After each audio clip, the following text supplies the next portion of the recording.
स्वागत है आपका अपने YouTube चैनल प्रशांत राणा ऑफिशियल में। दोस्तों, जैसा मैंने आपको बताया था कि हम लोग अपनी थोड़ी पढ़ाई शुरू करेंगे और हम अपनी पढ़ाई शुरू करेंगे दोस्तों आईपीसी से। जी दोस्तों, हम लोग आईपीसी से अपनी पढ़ाई शुरू करेंगे और मैं आपको बताऊंगा कि हमें आईपीसी में कौन सी धाराएं हैं जो पढ़नी है और किस किस धारा को हमें कितना याद करना है, किस धारा की हमें सजा याद करनी है। थोड़ा 2-4 दिन की क्लास दोस्तों इस पर मैं चलूँगा और 2-4 दिन के अंदर दोस्तों मैं आपकी आईपीसी सारी करा दूँ। देखिए दोस्तों, मैं ज़्यादा समय नहीं लूँगा क्योंकि ना ही ज़्यादा समय मेरे पास है, ना ही मैं आप लोगों का समय ज़्यादा जाया करूँगा। और दोस्तों, मैं आप लोगों को बता रहा हूँ कि जो आईपीसी और सीआरपीसी का बवंडर आप लोगों के लिए बनाया गया है, जो आईपीसी सीआरपीसी का बवंडर आप लोगों के लिए यूट्यूब पर बनाया जा रहा है, ऐसा कुछ भी नहीं होगा दोस्तों। और ऐसा कुछ आना भी नहीं है दोस्तों। पेपर में सीधी सीधी बात पूछी जाएगी आपसे पूछा जाएगा कि धारा 82 क्या कहती है।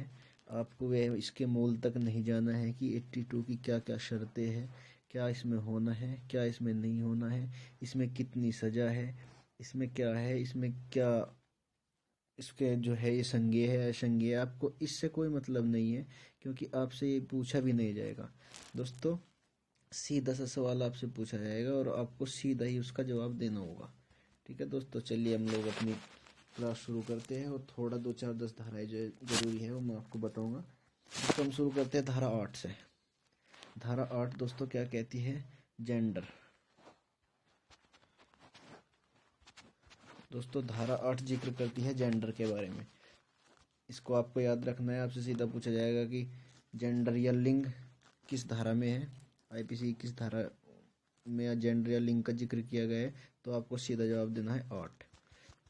बाकी दोस्तों, इसमें और कोई भी बात जो है याद रखने लायक नहीं है, ना ही कोई बात इसमें याद रखने लायक है। चलिए दोस्तों, हम अपने बढ़ते हैं अगले धारा की ओर।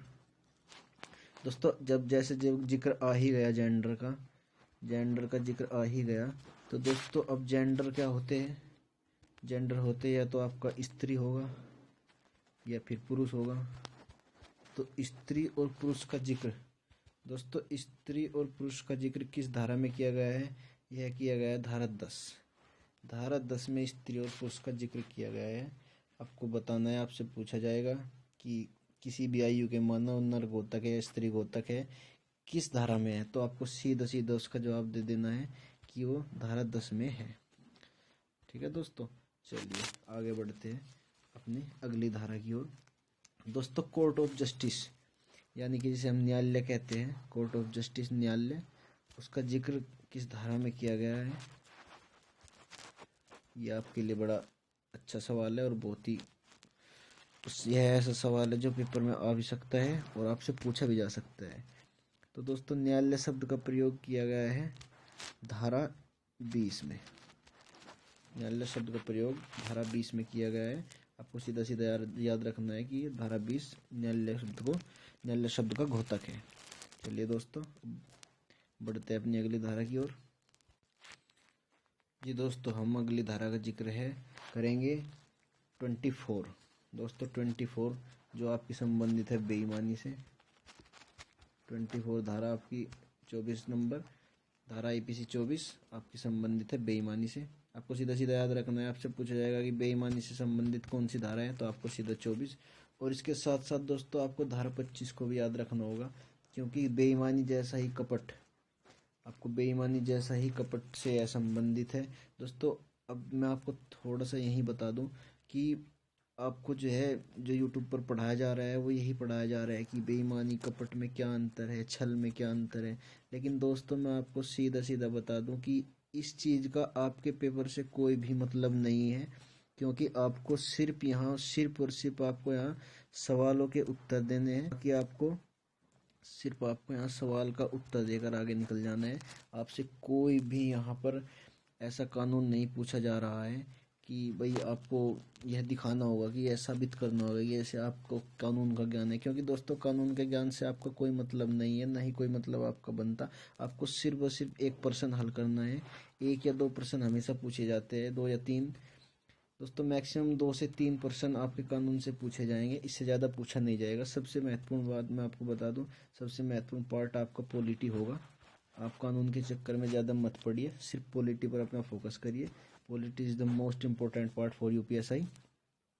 इसलिए दोस्तों थोड़ा थोड़ा पढ़ते रहिए, लेकिन थोड़ा थोड़ा कानून भी पढ़ते रहिए दोस्तों। मैं ये नहीं कहता आपको कि आप कानून ना पढ़े। इसके साथ ही दोस्तों धारा 28 को भी आपको याद कर लेना है, और सीधा सीधा याद करना है कि धारा 28 में कूटकरण, बस कूटकरण है धारा 28 में दोस्तों। बस इतना ही आपको याद रखना है कि धारा 28 क्या कहती है। धारा 28 कहती है कूटकरण। चलिए दोस्तों बढ़ते हैं अपनी अगली धारा की तरफ। और दोस्तों जो हमारी अगली धारा है वो बहुत ही इम्पोर्टेंट है, और आपको इसको तो याद हमेशा रखना ही है। आपको अपने पूरे जीवन में हमेशा इसको याद रखना है। धारा 34। धारा 34 दोस्तों संबंधित है सामान्य आशय से। धारा 34 आपको सामान्य आशय से संबंधित है।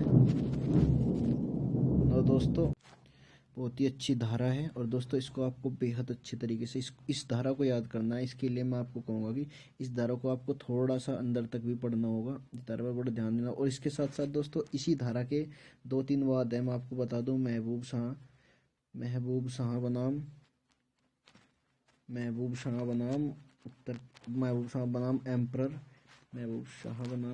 दोस्तों आपको बहुत ही इसको, और आपका दोस्तों वीरेंद्र कुमार घोष वाद जो होगा दोस्तों आपको उसको भी पढ़ के जाना है। ये दोनों वाद जो है दोस्तों धारा 34 से संबंधित है, जो कि सामान्य से कॉमन इंटेंशन जिसको बोलते हैं, धारा 34 से संबंधित है। आपको बहुत ही अच्छे तरीके से धारा 34 को आपको याद करके जाना होगा। ये अच्छी धारा है और हमेशा एग्जाम में यह पूछी भी जाती है। चलिए दोस्तों याद रखिएगा धारा 34। बढ़ते अपनी अगली धारा। धारा 34 के बाद दोस्तों आपको धारा करनी है धारा 53। धारा 53 जो आपकी वो संबंधित है दंड से। आपको उसमें जान लेना है कितने प्रकार के दंड होते हैं, कितने प्रकार से दंडित किया जा सकता है। कारावास हो सकता है दोस्तों, जुर्माना हो सकता है, जो भी हो सकता है। आपको धारा 53 के अच्छे से पढ़ लेना है और जान लेना है कि दंड कितने प्रकार के हो सकते हैं, क्या हो सकता है। बाकी आपसे सीधा पूछा जाएगा कि दंड किस धारा में है, दंड किस धारा में है, इससे ज़्यादा आपसे पूछा नहीं जाएगा। लेकिन फिर भी आप एक बार दंड के प्रकार जरूर पढ़ लीजिएगा, क्योंकि ये अच्छी धारा है। चलिए दोस्तों बढ़ते अपनी अगली धारा। दोस्तों हमारी जो अगली धारा होगी वो होगी सामान्य अपवाद से संबंधित, जो पूरा सेक्शन होगा। यह धारा है दोस्तों 76 से लेकर 106 तक। 76 से लेकर दोस्तों 106 तक ये धाराएं होगी। आपको इनमें बहुत ज़रूरी है कि आपको ये सभी धाराएं एक बार इनको पढ़ लेना होगा। और इनके साथ साथ मैं आपको बता दूं दोस्तों 96 से लेकर 96 से लेकर 106 तक बहुत मोस्ट इम्पोर्टेंट है दोस्तों। 96 से लेकर 106 तक तो आपको पढ़ना ही होगा और समझना होगा। पढ़ने के साथ 96 से लेकर 106 तक आपको बहुत अच्छे से पढ़ना होगा और बहुत अच्छे से समझना होगा। उसके साथ मैं आपको बता दूं दोस्तों 82, 83 दोस्तों, ये 82 जो धारा है ये मेरे खुद के पेपर में आई थी। तो आपको जो है पढ़ लेना होगा 82 में क्या है, 83 में क्या है। दोस्तों मैं बता दूं आपको कि 82 में जो 82 धारा है उसमें है कि जो 7 वर्ष से कम आयु के बच्चे होते हैं, अगर उन्होंने कोई अपराध किया है तो वह अपराध नहीं माना जाता। ये दोस्तों ये मेरे खुद के एग्जाम में ये धारा आई थी, इसलिए मैं आपको बता रहा हूँ, रिकमेंड कर रहा हूँ कि आप इसको एक बार पढ़ लीजिएगा अच्छे से। और दोस्तों 85, 86 को भी आपको पढ़ना होगा। 85 अनैच्छिक मत्ता स्वैच्छिक मत्ता जो है दोस्तों 85, 86 इसको भी आपको पढ़ना होगा। देख लीजिएगा एक बार, क्योंकि 85, 86 अच्छी धारा है। तो दोस्तों 96 to 106 बहुत ही ज़रूरी है, बहुत ही मोस्ट इम्पोर्टेंट पार्ट है आईपीसी का। ये दोस्तों हमारी प्राइवेट प्रोटेक्शन से संबंधित धाराएं हैं।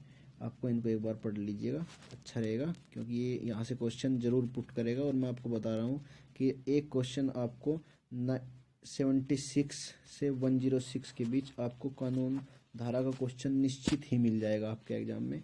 चलिए दोस्तों आज के लिए इतना ही। 106 तक आप लोग तैयार कर लीजिएगा। बाकी की अगली वीडियो में मैं आपको बता दूंगा आपको क्या पढ़ना है क्या नहीं पढ़ना है। दोस्तों सबसे ज़रूरी बात मैं आपको बता रहा हूँ कि आपको कुछ ही धारा है, जैसे धारा 34, धारा 96 to 106 और धारा 53। आपको इन धाराओं को थोड़ा आप अंदर तक पढ़ लीजिएगा।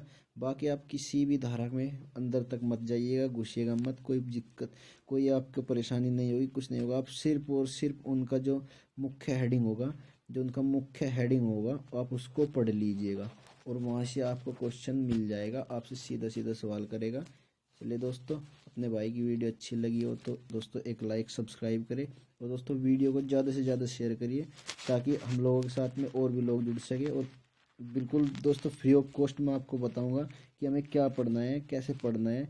मैं अपना सारा एक्सपीरियंस आप लोगों के साथ में साझा करूँगा। इसलिए दोस्तों, जय हिंद, राधे राधे।